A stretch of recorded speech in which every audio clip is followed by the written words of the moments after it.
Hello and welcome back to my channel. In today's video, I will show you what is Chargemap app and how to use that. So let's get started.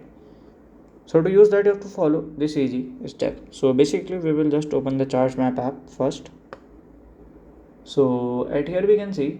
So basically, Chargemap app shows you the near charging station nearby you, and you can charge into the app by paying here. Okay, just skip there, and you can see your map.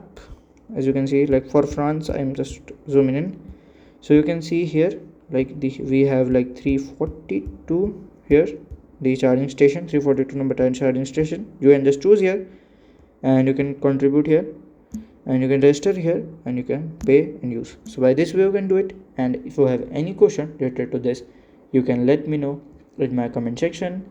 And if you find this video helpful, make sure you like, subscribe and share the video. Thank you for watching.